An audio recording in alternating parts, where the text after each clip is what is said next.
Okay, so the paper bag around the bundle of cash breaks midair.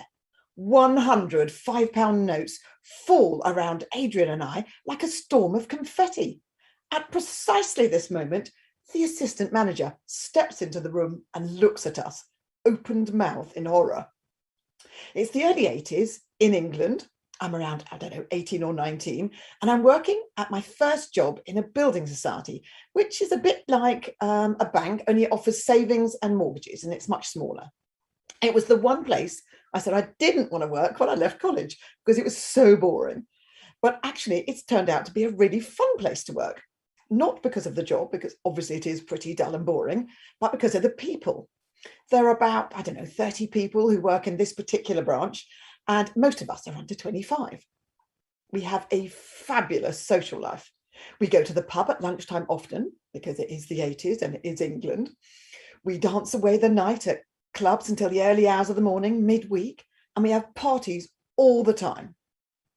At this point in the security, in the 80s, the security of the building is pretty lax. The huge walk-in safe, which houses sensitive documents and the majority of the cash, is left open all day long.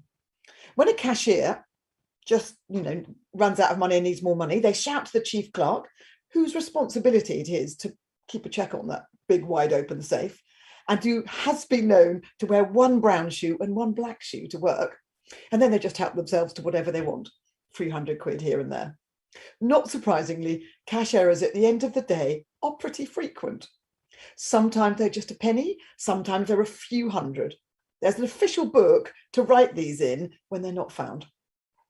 Now, a building society doesn't actually keep an awful lot of money. So a few thousand maybe at most. So when we run short, 2 people are sent to a nearby bank with a cashier's check. This particular day, Adrian and I are asked to go to the bank.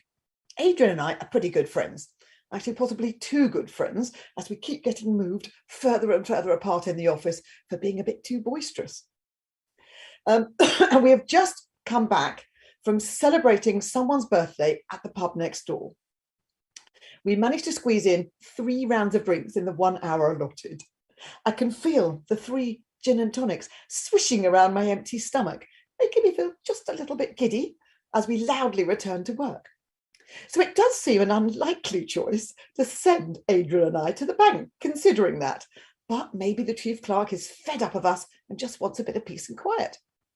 I must admit that I do have to focus just a little bit when walking to the bank, and at one point I nearly trip and fall over.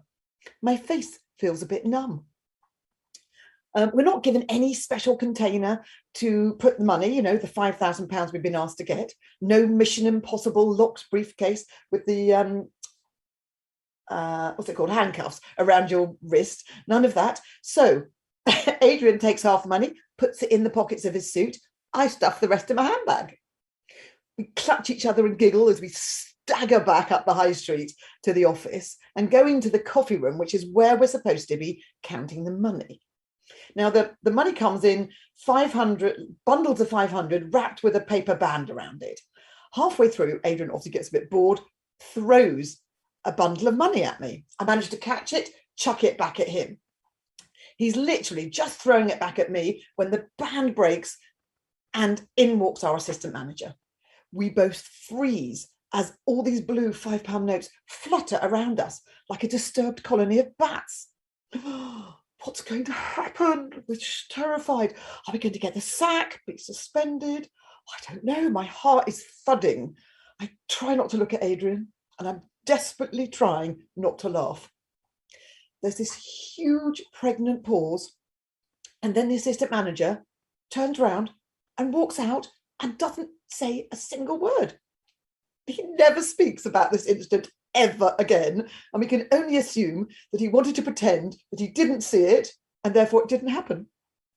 I get home and I tell my mum all about it. We have tears of laughter pouring down our face, but the very next day she goes to the bank, withdraws all her money, well, the building society, and has never banked with that institution ever again. Thank you.